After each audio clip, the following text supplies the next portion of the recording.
Do your calves tighten up when you walk or work out? This is something that many people experience, but there's something that is often missed when trying to address tight calves. And on this week's episode of the Exercises Health Podcast, we're going to be diving into exactly what that is. We're going to cue our introduction and then get right into this conversation.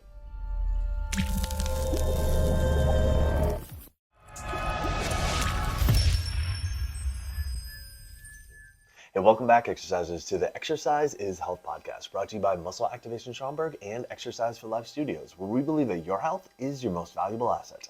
And the single best thing that you can do to both boost and protect this asset is exercise. Specifically, exercise is geared towards building the health and function of your muscles. We are your hosts, Charlie and Julie. And today we are talking about the calves, all right? The calves are a group of muscles that live on the backside of your lower leg, kind of like behind your shin bone.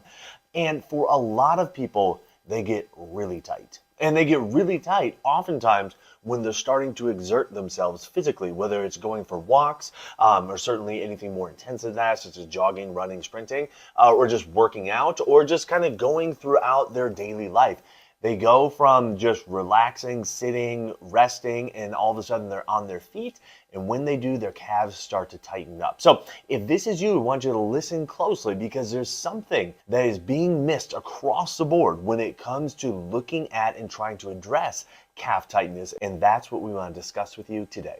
Yeah, I don't think a lot of people realize that your calves, which is, again, like that chunk of muscle that's on the back side of your lower leg that, a lot of people will like grab or massage or whatever, they are in direct control over your knees and your ankle and thus then your foot. So when you're thinking about calves, we can't just think about like the location of the muscle. We also have to be thinking about, well, what is this muscle group doing and controlling and stabilizing? Because when we start thinking like that, that's when we can start to solve problems here. Now, a lot of times when we have something that gets really tight, like our calves, a lot of us first think that there's something external that's wrong, right? Like I've got the wrong shoes, or I've walked around barefoot for too long, or I haven't gone to my massage yet, like I haven't relaxed the tissue, or I didn't do my heating pad routine. It's something external that we often think about. But there's a lot that we can do with the internal function of your body that will make a huge difference in the sensation of this area. Now, a lot of times when you're feeling that tightness, that achiness, especially when you feel fine and you get up and you start walking, you're like, dang, my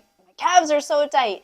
That is a sign that muscle group or that area is getting really, really worked. And generally, this hasn't been happening your entire life. So something has changed in your system, in your muscle system specifically, that's putting a lot of work and a lot of stress and a lot of force and emphasis on the calves. And they're probably, just there doing their best, trying to honestly compensate for what's probably going on with your muscle system in general. Exactly. So if there's one big thing we want you to take away from this conversation, it is the mindset that, all right, when this area of my body, my calves, start to tighten up, that is a sign that they're having to overwork. That is a sign that they're having, like you were saying, Julie, to compensate for other areas of my body or other groups of muscles that aren't doing enough. And because of that, they are the ones that are feeling uptight. They are the ones that are feeling overworked. They are the ones that are feeling tired and stressed out. And that is where my symptoms are. So if there's one thing that you can take away from this conversation, if you just start switching your mentality to that of like, oh, instead of the calves being right where the issues are, they are actually the things that are trying to make up for the issues. But in the process of doing so, they're becoming symptomatic. And why this is such an important switch to make is because when you can start to interpret the signals that your body's giving you, if you can start to interpret your different symptoms that way, then you can start to say, all right, well, if this is the part that's overworking, if this is the part that's doing too much, instead of trying to get it to do less, you can say, well, what's it doing too much for? What's it trying to make up for? And you can start to seek those out and start to get to more of the underlying issues that are creating the calf tightness, that are creating the conditions that your calves are responding to, and because of that, tightening up. That's right, Charlie. I think a lot of times when we have symptoms, tight calves, we're like, my calves are just tightening up again. And we want to blame our calves because that's what we feel. That's the symptom. That's what's talking to our brain. But really, oftentimes, you should be saying, thank goodness for my calves. They're the ones that are making up for the other muscles that aren't working properly. Because often when muscles are weak or inhibited or not functioning properly, we don't really feel those as much. We often feel the overworkers, the ones that are doing a good job, and we often blame those for our symptoms. And really, they're the ones trying to do their best, trying to help you continue to walk, because even with tight calves, you're probably still going to walk from here to there. So they are doing a great job. So when you think about it, we're trying to switch this like, darn, I have tight calves, or blame my calves, blame my symptom area, to okay, my calves are tight. That is my body compensating and doing what it can. Now we have to get to the root of this issue and figure out why is it that every time I stand up, that something is going on in my body that makes my calves clench up really tight, send all these pain or tightness or whatever signals of discomfort that you're getting, and figure out what can we do to, I guess, balance out the system or find where the deficiencies are so that these tight calves aren't having to be super tight all the time. Exactly. So the big misunderstanding that we want to highlight for you is that when your calves are tight, they are not the issue. They may be the symptom, but they are tightening up in response to the actual issue. Okay. And so that is a thing that across the board, so many people misunderstand, where, like you were saying, Julie, the mindset is, okay, we got to roll out the calves. We got to, use the lacrosse ball on the calves. We got to stretch out the calves. We got to do all this stuff to try to relieve the symptoms of tightness. And we're saying, actually, there's another approach that you can take, because if the tightness simply is a symptom, then we need to ask, all right, well, what is the cause? And as we highlighted, more times than not, the thing that is causing that tightness to be there is that those muscles are having to overwork for other muscles that aren't doing enough. So how do we go about figuring this out? Because as much as we'd like to say, oh, well, that means, the calves are too weak, or, the muscles on the front side of the shin, the anterior tibialis muscle, like that's too weak. There's actually a lot to consider with this. And so when it comes to, where exactly within your body is the dysfunction? Where exactly in your body is the muscle inhibition? The process that we use to help nail that down is muscle activation techniques. And that is the beautiful thing about MAT, is it can very quickly and very systematically identify where within your body you are having muscle inhibition, where you're having muscles that are underworking, underperforming. And in response to that, your body is creating this tightness, which for you just happens to be in your calves. That's right. So when people come in for MAT, the MAT practitioner, we're looking for where is your body not functioning properly. So if you followed this conversation up to this point, we've kind of got to the point where, okay, my symptom is probably not the issue. It's not like the cause of the issue. And that is the beautiful thing about MAT, is that we're not going to follow your symptoms. We listen to them, but after we know like what's tight, what's achy, what's bothering you, then we go into our function assessment to see where is your body losing function. Because we know where you lose function, or where the muscles are not functioning or contracting properly, that's when you get stuff like really tight calves all the time. And so independent of your symptoms, we're going to assess your body to find out where are muscles not functioning properly, where are they too weak, where are they inhibited, and that is what's causing oftentimes the calves or muscle groups to really have to overwork. So we're trying to balance out the system, and what we find is that when we address muscles that aren't working properly, they're not contracting, they're not getting proper signal from the brain, then the body will take care of that symptom and take care of that tightness, and I guess we could say balance out everything all by itself without us having to say, oh, your calves are tight, let's rub your calves. Oh, this is tight, let's rub that thing. We're really looking for where are we losing function and where are muscles not working properly. Exactly. So, all right, where might we be looking? Well, it may actually be local to the calf area, right? So the calves are made up, like you're saying, Julie, of two essential muscle groups, the gastrocs and the soleus. And, one of the primary motions that they perform is called plantar flexion, pointing the foot down. But they're not the only muscles that perform plantar flexion. There are other muscles that live kind of under the gastrocs and soleus. There are other muscles that kind of connect to the toes, and other muscles that run on different sides of the legs that help to create this plantar flexion or pointing the foot down. And why that's important to understand is because if any of those muscles aren't doing their job, the calf muscles, the gastrocs and the soleus, may have to overwork to try to make up for that. All right. I know that's definitely been something that I have experienced. Like, oh, my calves are, are feeling tight.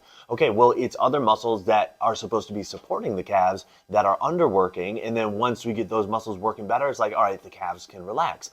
But it may just not be the calves, in that area. It may be on the completely opposite side of the leg. Again, I kind of talked about that anterior tibialis muscle or other muscles that will help to kind of point the foot up, which is the opposite motion of pointing the foot down. Is called dorsiflexion. So any of those muscles, if those muscles aren't working well, again, can be on the front side of the lower leg, can be muscles that run to the toes, muscles that control the foot. That can cause the calves to tighten up as well.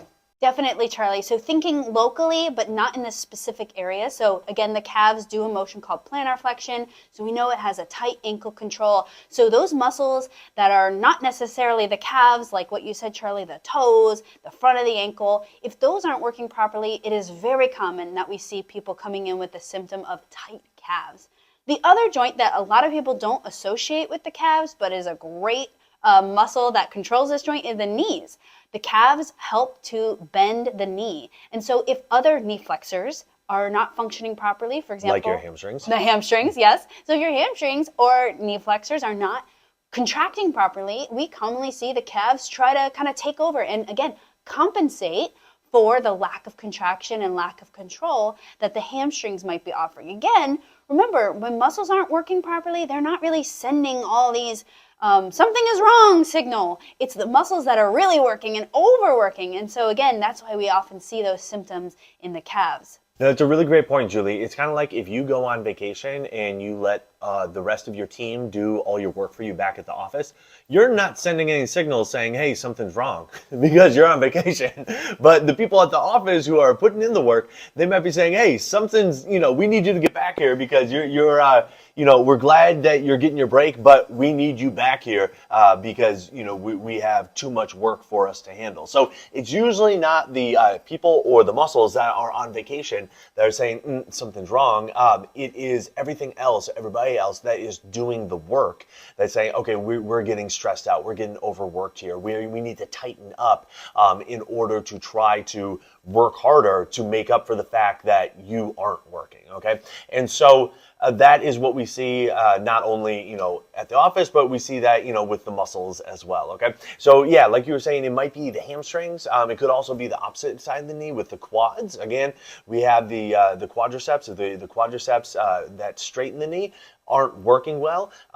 Stuff on the back side of the leg, which may be the hamstrings, or in this case, maybe the calves, can tighten up in response to that. And so again, it could be kind of a specific thing that's very local to the calves, or it could be a little bit farther away, like we're talking about the quads or the hamstrings, and we can even take it up farther than that into the hips and into the core and low back area. I know another big area for me, when my calves start to feel tight, it's an indication that the muscles that control my core, that control my trunk, my abdominal muscles, my obliques, my TVA muscles, things like that, those aren't working well. And because of that, my trunk doesn't rotate as well, but in order to kind of keep myself propelling forward, I might need to try to pick up more motion through my hip, more motion through my knee, more motion through my ankle and foot. And my calves usually are the ones usually are the area where I'm starting to feel it. So my calves are tightened up. It's like, yes, it might be something with my calves, but it might be a little bit higher up as well, something with the core.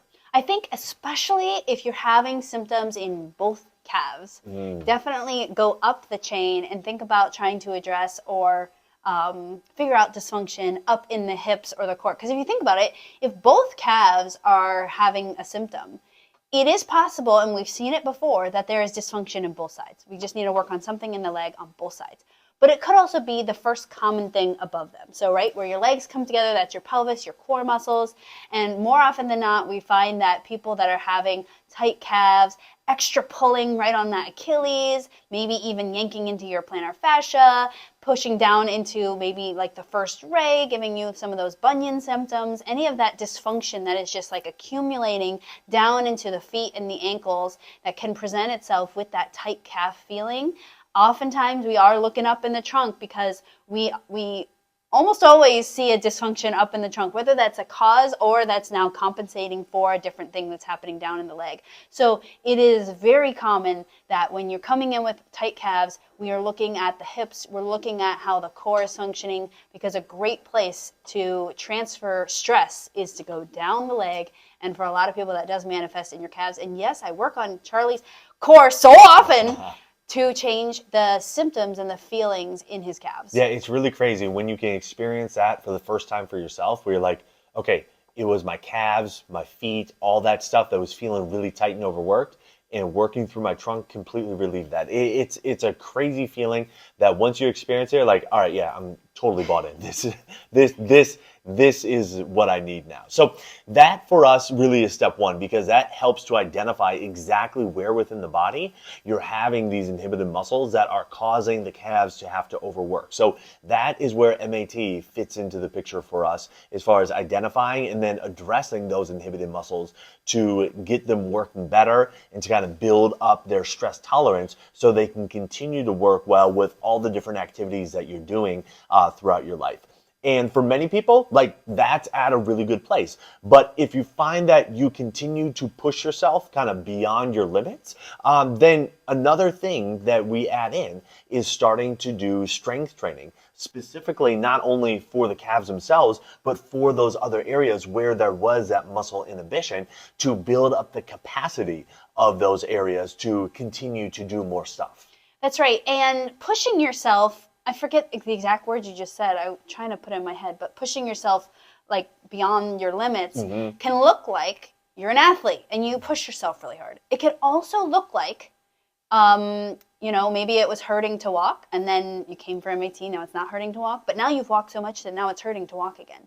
That means you've pushed beyond your limits. It doesn't look like, you went out and played a football game, but if you had gotten your muscles to a good place where everything is feeling strong and supported, and then now you're starting to break down again, that means that you are pushing beyond your limits. So one great thing that we see oftentimes is when you start adding strength training, you are building up your limit, right? So one day you could handle 20 minutes of walking. You've been strength training, all these things, and now your tolerance is an hour of walking. That's what we want to see. We want to see that not only are we getting things functioning, more resilient, more contracting and supporting of your joints, we also want to see that your muscle tolerance is going up. Because natural aging process after, I don't know, what they say, like the age is like 35 or something.